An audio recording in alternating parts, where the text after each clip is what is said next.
Welcome back to PNC's Year in Review. We now move on to our third top story of the year, the rise in crime around Island. In October, the message from the Guam Police Department was loud and clear.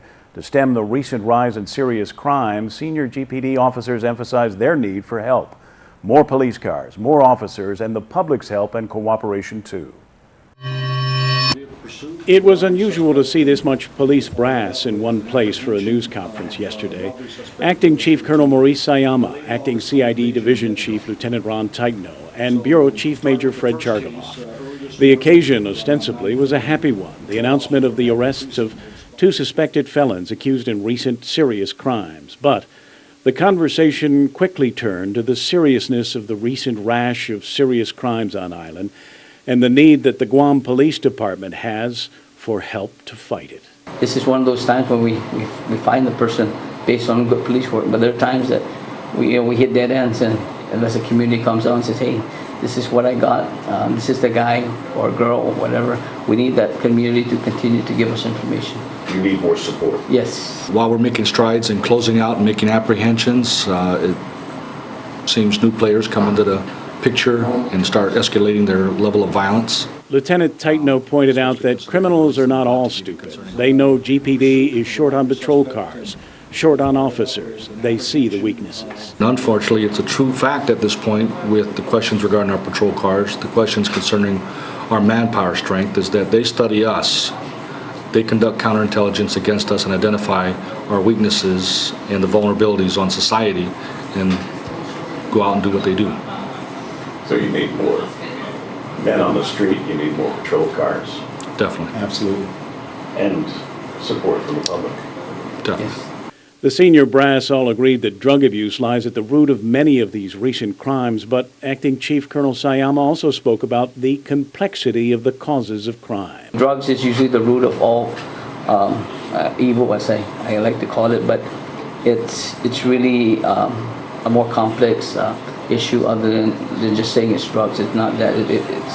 It's a makeup of the whole totality of the situation. The crimes of late have not been committed by gangs, but by smaller groups of 1, 2, or 3 men, said Bureau Chief Major Fred Chargaloff. With these particular rashes that have come up, these are not like, gangs or specific groups. These are all random acts. At least that's what we've been seeing, is that it's not like there's a whole group of guys. Advice to avoid becoming a victim: better cash handling practices at the small mom and pop shops and game rooms that get robbed so often. And the public at large should always remain alert and on guard.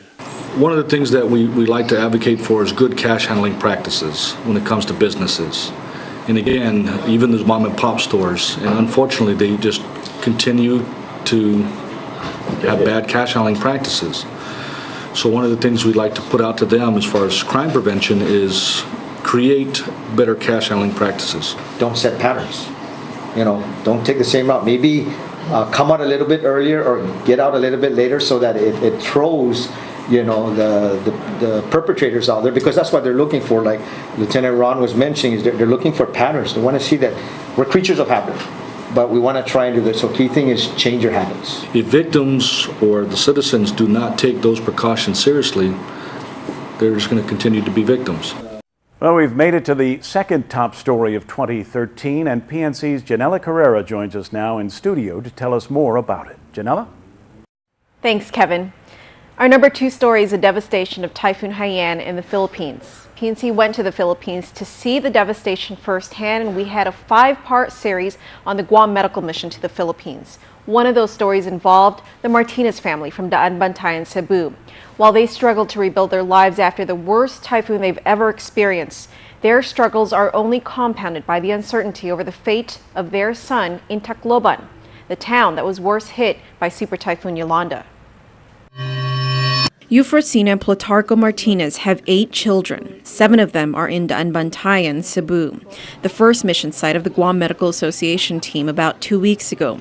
During the recent Super Typhoon Yolanda, the Martinez couple and their children could not depend on their scanty bamboo and tin home to keep them safe. This is one of the few concrete homes in this neighborhood. Residents of this home welcomed their neighbors whose homes were too fragile to bear the weight of Typhoon Yolanda. As you walk up and down this street, street, stories like this are echoed.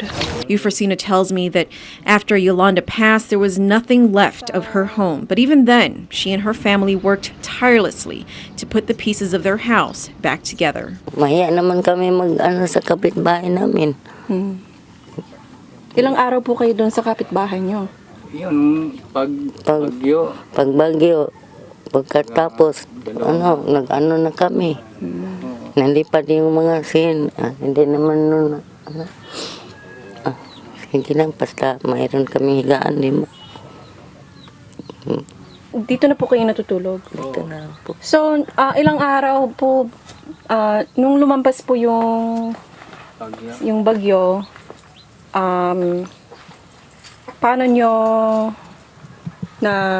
gawa uli po yung bahay nyo? Yung anak namin, ma'am, namin, tinulungan lang kami, tulong-tulong lang. tulong-tulong lang kami po. Maginaw kasi. It's a battle that many Daan Bantayan residents had to face. While they were blessed with hospitable neighbors, many villagers were seen reconstructing their homes with what little resources they had. It was a community effort, the couple told me. They couldn't wait for the government to step in with hardware materials. And while that in and of itself is a painful reality, waking up to no home, even more agonizing is not hearing from your son and 2-year-old granddaughter in Tacloban. Tacloban was among the worst hit towns that met the eye of Super Typhoon Yolanda. There was also a powerful storm surge with tsunami-strength force that wiped out entire towns in Tacloban. Euphrosyna says she has not been able to reach her son there, and she doesn't have any money to be able to travel there either. Ilan taon po yung anak nyo sa Tacloban? 27 po. Hindi nyo po alam kung... Hindi na namin nag-contact, ma'am. Hindi nyo po alam kung buhay o namatay? Magkano ba ang pamasahe papuntang Tacloban galing dito? Kailangan daw sa amin, pag 1,000 ka na isa. 1,000 isang tao? Yeah. Sabi ng kapitbahay. Sabi ng hindi ba kami na saktan? Sabi, wala naman kami pera maghanap kami, wala.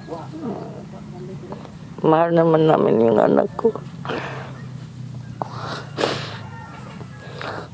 Kailan nyo siya huling na kausap? Hindi pa. Yung binigyan kami ng pamasahe niya, hindi naman kami nakapunta kasi walang kuan sa dyan sa Bugo, walang sasakyan, nasira yung kuan bus, sa Perpere. Yung karawan ng apo namin. Naghintay sa doon, wala naman kami dumating. Awan ko, ma'am, kung magkita pa kami. Ano ba? Kasi masakit naman yung anak ko kamangkulangan. Anak.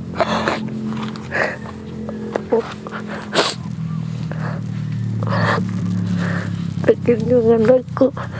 Hindi na kami nagkita doon.